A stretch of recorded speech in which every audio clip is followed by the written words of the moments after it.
ahora en la fase 2 te van a entregar sus carteras de inversión y la nota va a ser de la exposición que hagan de sus carteras de inversión, ¿ya?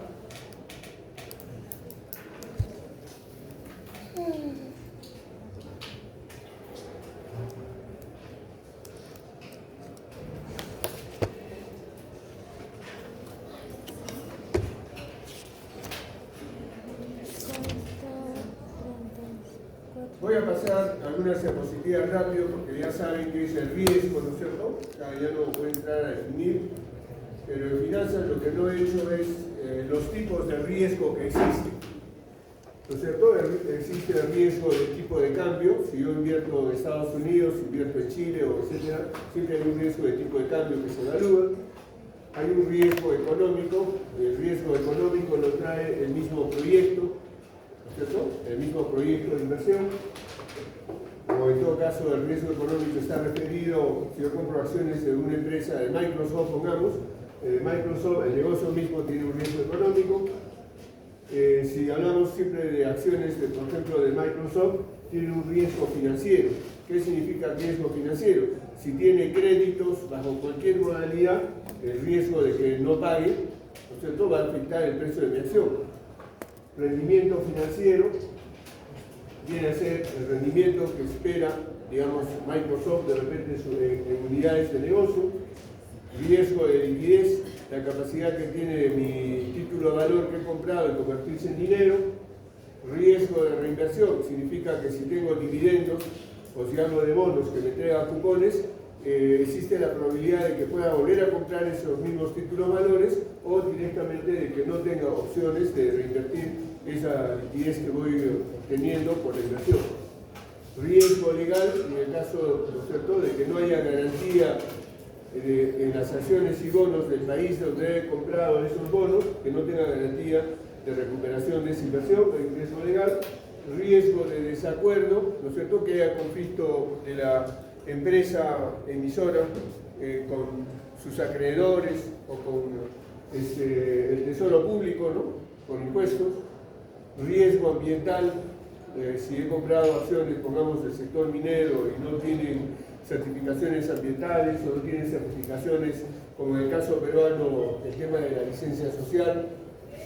Riesgo del proyecto, cuando alguien compra bonos es porque una empresa está iniciando un nuevo proyecto de inversión y por eso va a generar, ¿no es cierto?, rentabilidades. Por lo tanto, el riesgo propio del proyecto se evalúa aquí. El riesgo de mercancías depende del negocio que tenga, ¿no es cierto?, la empresa y la probabilidad de que sus mercancías se deterioren cuando no tiene una rotación rápida de inventarios. El riesgo de inventario asociado al riesgo de mercancías. El riesgo tributario, que también es importante cuando cambian permanentemente impuestos, ¿no es cierto? Tenemos, por ejemplo, que no ha sido bien visto por las clasificadoras internacionales los cambios de impuestos que ha generado el Congreso. Saben ustedes, ¿no es cierto?, que el impuesto general a las ventas es diferente para turismo, es diferente para hoteles, es diferente y así para diferentes tipos de actividades, para el sector agrícola. Entonces eso genera cierta incertidumbre. Estamos hablando del riesgo tributario. El riesgo país se mide con estos tres factores. El riesgo gerencial. ¿Qué significa el riesgo gerencial? Los gerentes que manejan el sector privado, ¿no es cierto?, el tipo de la capacidad gerencial del sector privado, en otras palabras. La deuda soberana, las emisiones de endeudamiento público o del Estado de algún país y la capacidad de pago que pueda tener. Estabilidad jurídica se refiere al equilibrio de poderes. Todo eso mide riesgo país. ¿De acuerdo? Entonces es importante tomarlo en cuenta. Aquí tienen una relación. En el caso de que compre acciones, ya sabemos que las acciones tengo que medir los dividendos que me promete un título valor y también el diferencial de precio, y ahí tienen la relación para calcular este rendimiento total es a infinito. ¿Por qué está al infinito? Esto lo hemos hecho en finanzas, ¿cierto? Me responden cuando evalúen sus carteras. Aquí tienen algo más, estimaciones del rendimiento. Aquí tienen el rendimiento final o la cantidad del precio final, más los dividendos, el resto, el precio final por la cantidad que he comprado, y voy a tener rendimientos. Más abajito tengo igualmente la misma relación que hace un rato les he dado. En términos generales, cuando calculo rendimientos, trabajo con rendimientos promedios y con escenarios, ya sea escenarios como se presenta en la economía, ¿no es cierto? Y se trabajan con promedios aritméticos. ¿Se acuerdan o no? Lo que hemos hecho en finanzas. Aquí tienen también lo que hemos hecho en finanzas, ¿no? Aquí tienen la tasa libre de riesgo y aquí tienen los bonos, que también le llaman obligaciones, los bonos del Estado, bonos de las empresas, acciones comunes, tienen el Standard 500, acciones ordinarias. Si quiero calcular la tasa libre de riesgo, voy a tomar como referencia la emisión de bonos, de bonos del Tesoro Público. Esto es en valores nominales y esto es en valores reales. ¿Cómo calculo el rendimiento en valores reales? ¿Alguien me puede decir?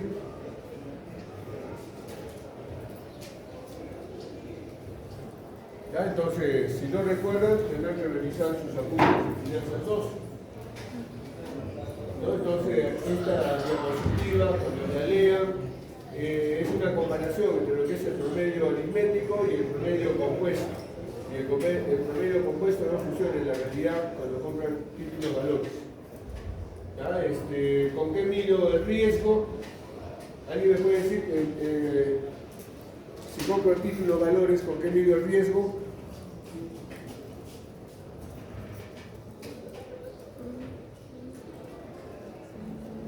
La volatilidad. ¿Qué más? ¿Con la qué? Con la tasa de oportunidad. ¿Con la qué? Con la tasa de oportunidad. ¿Tasa de oportunidad? ¿A qué te refieres con la tasa de oportunidad? El costo de riesgo. ¿Perdón? La tasa de riesgo. Sería ahí. Sumando también el. Porque si me dices el riesgo, mi pregunta es ¿con qué mides el riesgo? Tú me dices con la volatilidad. ¿Y cómo mido la volatilidad? Bueno, eso es estándar, pero no es la única medida, ¿no es cierto?, de riesgo. ¿Cuál es la otra? Lo hemos aprendido en finanzas también. En relación a la venta. Exactamente. Esas son las dos medidas de riesgo. ¿Cuándo uso una? ¿Cuándo uso la otra?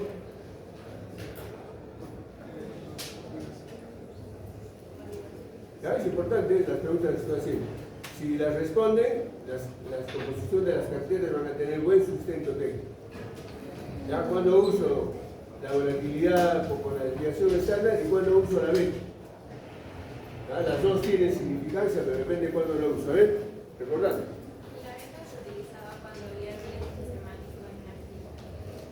Así es, ¿no? Cuando considero el riesgo del entorno y el riesgo interno también, ¿no es cierto? Y el riesgo con la alineación estándar, cuando la mido.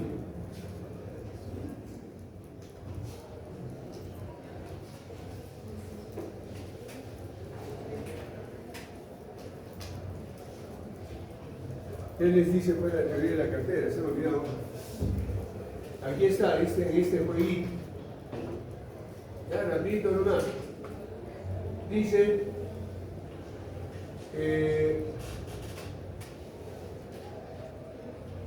bueno,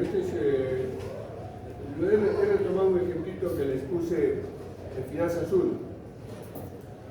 Dice, lanzo dos monedas y cuando sale cara, ¿no es cierto? Si apuestan 100 soles, me entregan 100 soles. Si sale cara, les doy 20 soles por cada cara. Lanzo dos monedas y es seguro, ¿sale cara o sale cruz? ¿Sí o no? Si sale dos caras, ¿cuánto les pago? Repito otra vez. Me dan 100 soles. Si sale cara, les doy 20 soles por cada cara. Si sale cruz, ustedes me dan 10 soles por cada cruz. ¿De acuerdo? Muy bien. Si sale cara a cara, ¿cuánto le tendría que pagar? ¿Ah? 40. Entonces, ¿cuánto es la rentabilidad en ese escenario? ¿Ah? 40% no, lógico. ¿Sí o no? Entonces, ¿cuántos probables resultados tengo? Si lanzo una moneda, o dos monedas, perdón, al aire, ¿cuántos probables resultados tengo?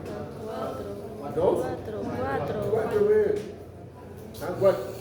¿Cuáles son esos probables resultados? El primero, sale cara a cara. ¿Cuánto pago? 40%. Puede ser que la primera moneda salga cara y luego la siguiente sea cruz. ¿No es cierto? Por un lado pago 10 y por otro lado pago 10, no 20 y ustedes me pagan 10. Por lo tanto, la probabilidad de ganar es un 10%. Si sale primero, en lugar de que salga la primera moneda cara, sale cruz y la segunda sale cara, entonces por la cruz voy a pagar, o van a pagar el 10 y por la cara pago 20. ¿Sí o no? Entonces, la probabilidad de rendimiento es 10%. Puede ser que salga cruz, ese es el cuarto resultado, ¿sí o no? En ese caso ustedes pagan 20%. ¿Cuántos resultados tengo? 4. ¿Cuál es el rendimiento esperado? Dijimos que era promedio aritmético, ¿sí o no? ¿Cuánto es el rendimiento promedio? Ahí toca nomás. Miran, restan, suman, restan y ya tiene el resultado. ¿Cuánto es?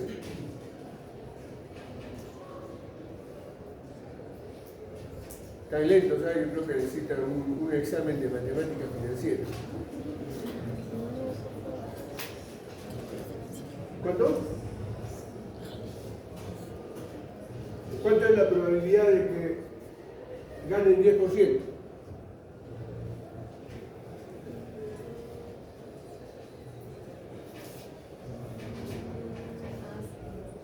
Ese ejercicio lo hemos hecho en Finanzas 2, ¿no? Nadie estudió para ayer, tienen que volver a hacer Finanzas 2. Sería el 20%. Imposible. ¿Cuál es la probabilidad de que ganen 10%? ¿Ah? 50%. ¿Ah? Porque si lanzo, cada uno tiene 25%, ¿sí o no? ¿O no? ¿Ah? Cada uno tiene 25%. Si sumo los dos acá, que son 10%, son 50%. ¿Sí o no? Aquí tengo, y aquí tengo 25% y aquí tengo otro 25%. ¿Cuánto es el promedio de aritmético, ¿no es cierto?, de la rentabilidad? Vendría a ser el 10%. Ahí está, fíjense. ¿Ah? Entonces, voy a calcular la desviación, la volatilidad, el riesgo, ¿ya? La volatilidad.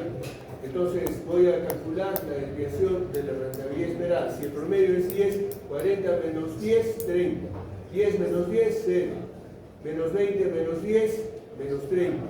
Esto lo elevo, ¿no es cierto?, al cuadrado de la desviación cada valor. Entonces tengo 30 por 30, 900, 0, 0, menos 30 por menos 30, 900 positivo. La probabilidad de que suceda el primer resultado es el 25%, el segundo resultado es 50%, 25%. Sumo, ¿no es cierto?, esa probabilidad al cuadrado de la desviación. Tengo 225, si sumo todo, ¿qué tengo? La varianza. Si le saco raíz cuadrada, ¿qué tengo? El 21, la volatilidad que sale 21%. Interpreten ese dato. Conste, interpreten.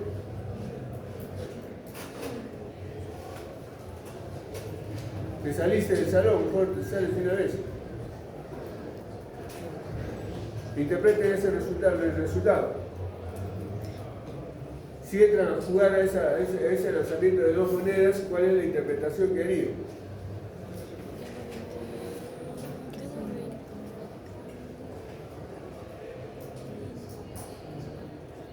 Existe la probabilidad de tener un rendimiento del 10% con un riesgo de 21. ¿Sí o no?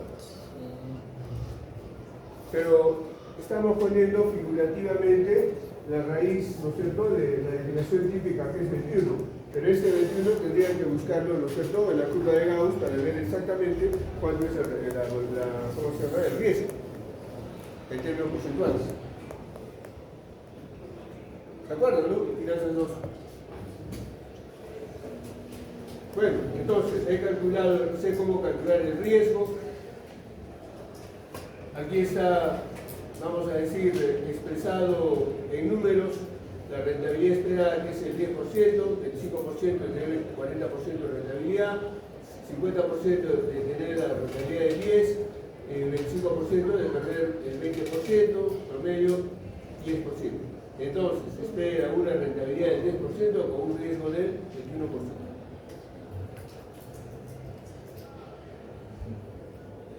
Entonces, la rentabilidad esperada en estos términos viene a ser la probabilidad de tener un rendimiento asociado a un riesgo. Ahí tienen, ¿no es cierto?, estas relaciones que hemos hecho. La pregunta muy central, ¿para qué sirve la covarianza? De acuerdo a lo que hemos estudiado.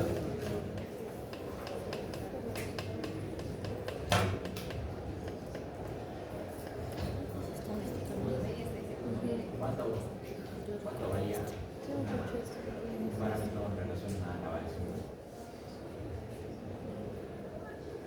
¿Cómo? ¿Cómo varía? ¿Cómo varía? Una variable en relación a otra. Así es, ¿no es cierto? Entonces, ¿cómo varía una variable en relación a la otra? ¿Ah? Es la covarianza. La covarianza me permite medir, ¿no es cierto?, la relación, la influencia que tiene una variable referente a la otra. ¿Cuánto covaría si se mueve la otra variable? ¿Y qué es el coeficiente de correlación? Estadísticamente.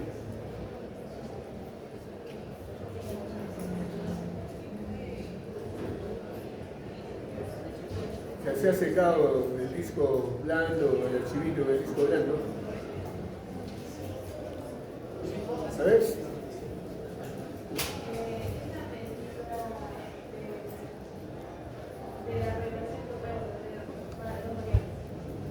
Así es, ¿no es cierto?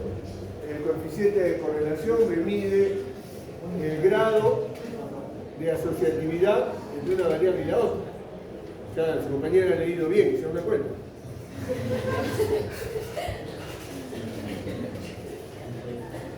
¿Y qué significa el coeficiente de determinación?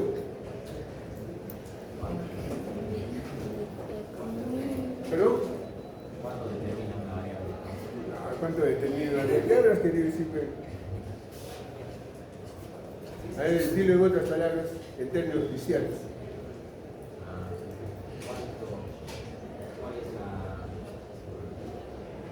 ¿Cuál es el efecto que tiene una variable sobre otra? La variabilidad de una variable en función a otra. Esa es la covarianza.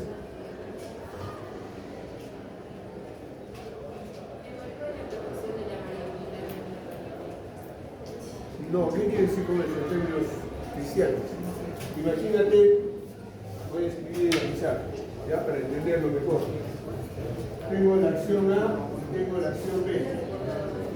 ¿Ya? Entonces, puedo medir la covarianza de A con B y puedo medir la covarianza de B con A. Ambos tienen significados y lo estoy poniendo para que lo averigüen bien. El coeficiente de determinación entre A y B, ¿no es cierto? ¿Qué pasa si el coeficiente me van a interpretar fuera el 90%? El coeficiente R cuadrado voy a poner, ¿ya? El coeficiente de determinación. ¿Ya? Pongamos que sea 45%. Entonces, el coeficiente de correlación, si entre A y B fuera el 90%, ¿qué significa?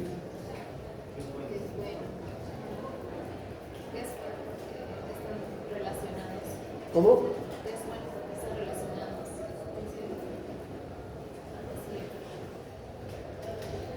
No es muy completo. Entre más se acerca a 100 es un coeficiente de determinación perfecto. ¿Qué quiero decir que con un coeficiente perfecto, si es 1? El coeficiente de correlación 90% significa de que si A se mueve de un 90%, B también se va a mover en un 90%, porque hay una relación estrecha, casi 1, como tú dices, casi perfecta. Eso lo explica un coeficiente de correlación. ¿Ya? Y el coeficiente de determinación que va a existir un 10% que podría no suceder esa correlación y se explica los factores externos por un 45%. Es, digamos, lo que puede afectar, factores externos que pueden afectar el movimiento entre A y B. En cuanto se explica fuera del coeficiente de correlación el movimiento de una acción en referencia a la otra.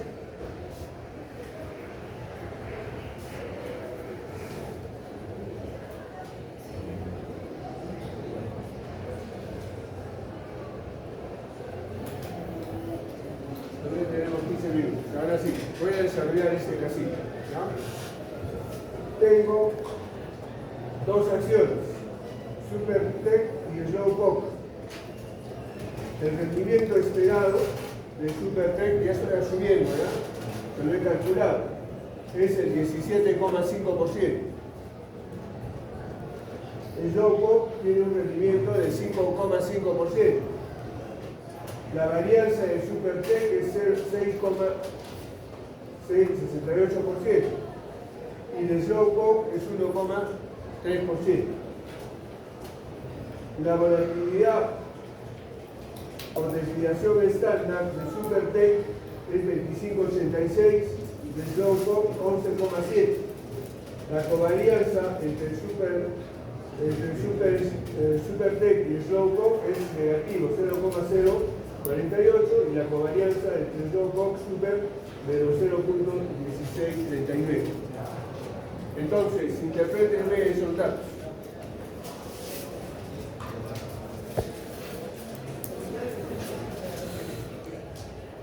En primer lugar, sustenten si invertiría en los dos valores o no.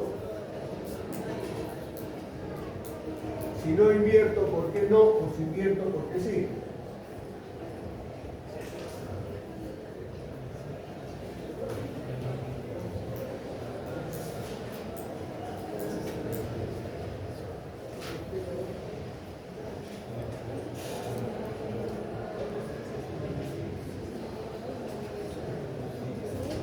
La covarianza significa, puede reemplazar el coeficiente de correlación. ¿Me están escuchando? Puede reemplazar el coeficiente de correlación.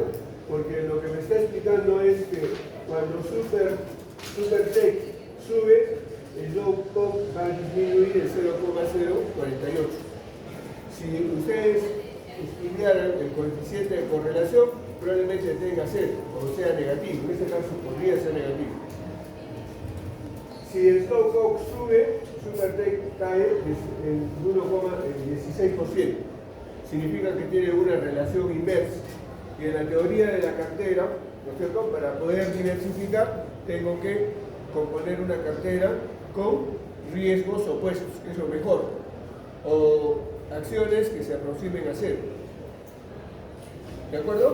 Y entonces el coeficiente de correlación me da esa información o directamente la covarianza. ¿De acuerdo?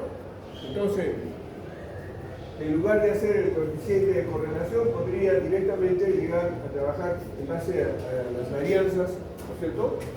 Puedo hallar las covarianzas. Dice datos relevantes. Asumamos que invierto 60% de mi capital en SuperTech y 40% en Slowpoke. El rendimiento que yo espero es un 60% que invierto de mi dinero, espero un 17,5%, más un 40% que invierto, esperando una rentabilidad del 5,5%. El rendimiento esperado es el 12,5%, 12,7%. Entonces, si invierto en las dos acciones, tengo ese rendimiento. Les hago la pregunta, ahora ¿cómo hallo el riesgo de componer esa cartera de dos acciones? ¿Quién se acuerda? ¿Cómo? Con la matriz de los enseñó teníamos que poner, era la matriz de Markowitz,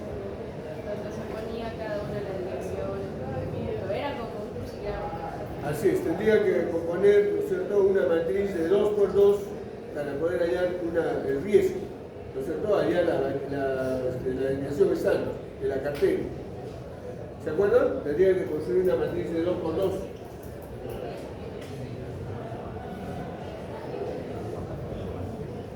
Ahí está la matriz de 2 por 2. ¿Qué significa esto? X viene a ser la proporción de lo que invierto en la acción A, en la primera acción, elevado al cuadrado, por la varianza. Esto lo repito en la diagonal principal, tal cual, ustedes observan. Luego, en la segunda columna, tomo en cuenta la proporción que invierto de Slowpoke más SuperTech ¿por qué? Por la covarianza, ¿no es cierto? Porque tengo la covarianza. Por la covarianza entre SuperTech y Slowpoke, ambos son negativos, los puedo tomar cualquiera de los dos. Y esto también lo repito, ¿no es cierto? Entonces ahora le doy valores. ¿Cuánto es la proporción?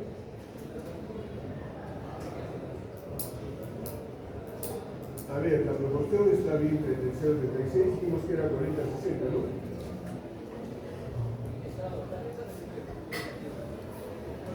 Hay un error, ¿no? No, está bien. Dijimos que la proporción de Slowpoke era 60%, ¿se acuerdan? Sí, SuperTech, 60%. Entonces, 60 elevado al cuadrado sale 0.36. Multiplicado por la varianza que ya la tenemos, 0.06, tengo la proporción, o sea, 0.6 por 0.40 por la covarianza, que es negativa. Repito acá nuevamente ese valor. Aquí tengo la proporción este es de la acción B, un pequeño error. Es de la acción B, o en este caso de Slowpoke, multiplicado por la varianza de Slowpoke, ¿no es cierto? Estos valores son diferentes. Entonces luego calculo en esta fórmula esos valores que he calculado. Tengo la proporción elevada al cuadrado por la varianza, más el doble, se saca factor común, más el doble de esos valores, más el valor de la última relación o proporción de inversión de SuperTech, y tengo la varianza que sale 0.0023. Saco la raíz y el riesgo es 15,44. ¿No es cierto? Entonces, ¿cómo interpreto este dato? El rendimiento esperado es 12.7 y la desviación estándar 15,44.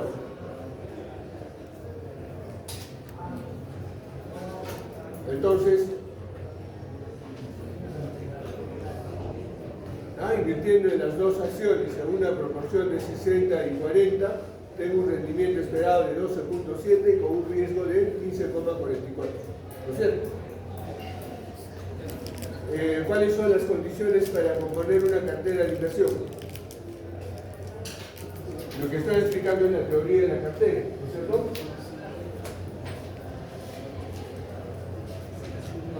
¿Cuál es la primera condición? ¿Qué es lo primero que tendría que hacer? ¿Perdón? Ya, ¿qué significa diversificar?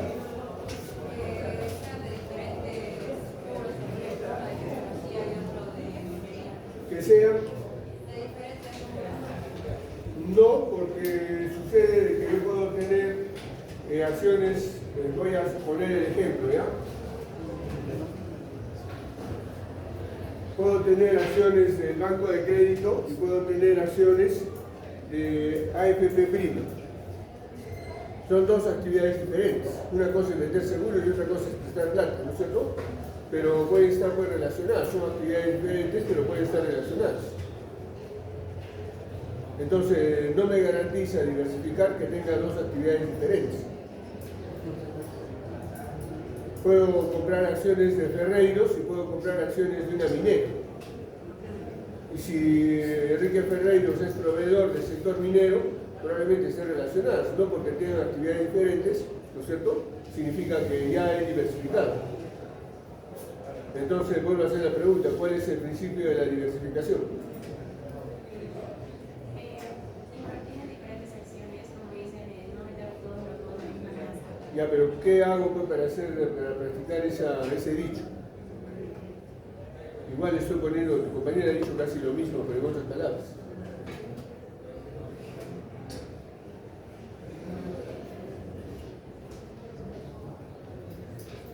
Determinar estadísticamente que las acciones que elija no estén relacionadas entre ellas. Y para eso, ¿qué requisitos estadísticos deben cumplir? ¿No es cierto? Esos valores que escojan, o esos títulos que escojan.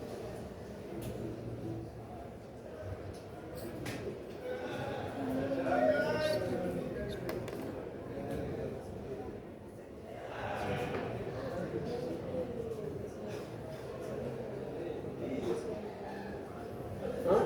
¿Se han olvidado? Terrible.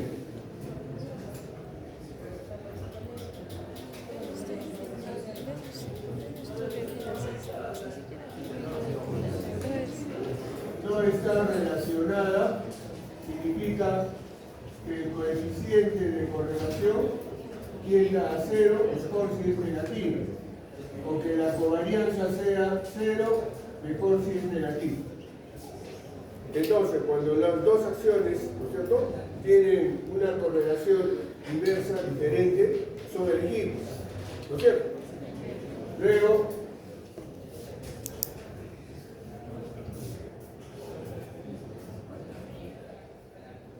les dije que la teoría de la cartera me demostraba que no es cierto que a mayor riesgo, mayor rentabilidad. Por lo tanto, ¿qué tengo que hacer? Menor riesgo y mayor. Buscar la composición que tenga menor riesgo y mayor.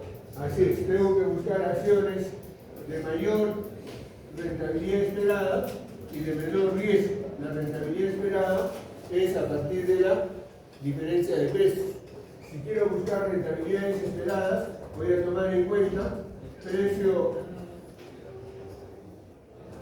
del periodo actual, ¿está bien? Menos el periodo, ¿no es cierto?, anterior, entre el precio del periodo anterior. A esto, ¿qué le voy a sumar? Los dividendos. Y esto puedo tener, ¿no es cierto?, en términos porcentuales, les dije que deberían tener 400 datos, ¿sí o no? ¿Se acuerdan? De esa forma podría tener una rentabilidad esperada. Al mismo tiempo, iba a medir la volatilidad, ¿no es cierto?, con la desviación típica, donde tengo un rendimiento promedio, ¿no es cierto?, y la variabilidad que tenga esa acción. Entonces, voy a escoger acciones que no estén relacionadas entre ellas, voy a escoger acciones de mayor rentabilidad y de menor riesgo. ¿No es cierto? Luego, ¿qué más? Voy a tener la composición de la cartera y para eso debo buscar una proporción ayudado con el Solver, ¿sí o no? El Solver me va a decir 36, 34, 20 de esta, ¿no es cierto? Y así sucesivamente. ¿Se acuerdan o no? ¿Ustedes están medias perdidas? ¿Ustedes no ven finanzas 2? ¿Están adelantando el curso? ¿Tampoco? Yo, ¿de qué planeta viene aquí? ¿Ah? ¿Me preocupa? Esto sí saben. Sí saben. ¿Han visto en el curso? Supongo. Entonces, no me preocupo. Ya, entonces, esta es la teoría de la cartera muy brevemente. Pero también hemos aprendido el modelo de equilibrio de activos financieros. También le dicen modelo, no recuerdo bien cuál es el otro término que creo, modelo de activos financieros. El modelo de activos financieros, o también en inglés el famoso KPM, ¿Ya? ¿Para qué me sirve este modelo?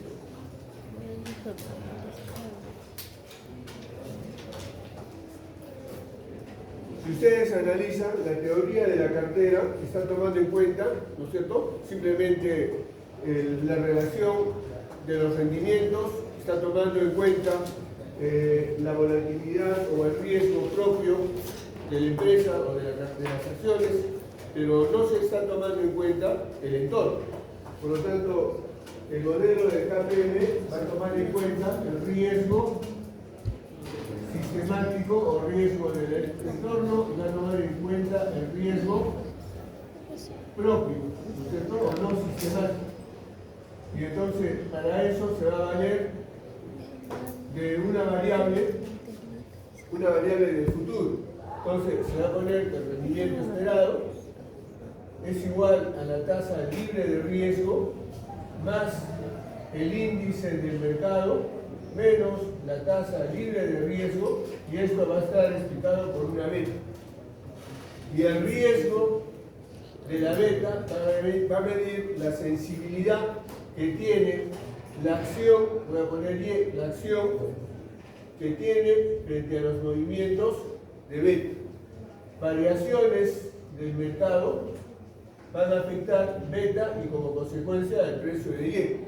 Decimos que cuando la beta es mayor a 1, o la beta es igual a 1, o la beta es menor a 1, aquí hay menor riesgo, aquí la acción se mueve en la misma proporción del mercado y aquí el riesgo es alto.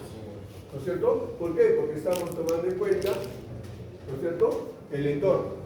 ¿Se acuerdan o no? Y entonces, este modelo digamos, el modelo de equilibrio de activos financieros va a tomar primero como base la teoría de la cartera y luego voy a calcular el rendimiento de una acción cuando tomo en cuenta el entorno. ¿No es cierto? Entonces, ¿qué van a hacer de aquí en adelante? Lo que van a hacer es desempolvar sus carteras de inversión, revisar lo que acabo de explicarles muy brevemente, ¿no? Y entonces, a partir de la próxima sesión, voy a aceptar consultas. ¿Por qué? Porque no se olviden que una nota es que represente la cartera, ¿no es cierto?, adecuada. Les digan acciones del mercado peruano y les di acciones del mercado norteamericano. Y les dije, ¿no es cierto?, que las carteras, como son riesgos independientes, el riesgo del mercado americano no es igual que el riesgo peruano, debían componerse las carteras en cada una de ellas en su contexto. Y en el promedio aritmético, Finanzas 1 dice que el valor económico se reconoce por riesgos separados, pero lo que se puede sacar y tener el promedio son de los rendimientos de las inversiones. El principio de adictividad, eso lo hemos hecho en Finanzas 1. ¿Ya? Pero sin embargo, en la próxima sesión les puedo dar algún recuerdo. Pero a partir de la próxima sesión, si tienen dudas de los resultados que hayan hallado, estoy presto, ¿no es cierto?, a escucharlos.